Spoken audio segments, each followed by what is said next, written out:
包装箱去掉，可以看到里面的这个收纳盒，可以看到这个收纳盒还是非常非常精致的，完了也是一个很大的盒子，然后上面写着这个 Steampunk 嘛，蒸汽朋克，然后可以看到这个茉莉骑着这个小摩托车。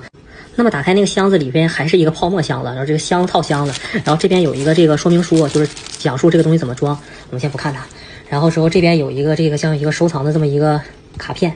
然后这边写着这个蒸汽朋克艺术家版，然后这边应该是这个联电光丝的签名，然后这边还有肯尼的签名。然后这上面印着这个图像嘛，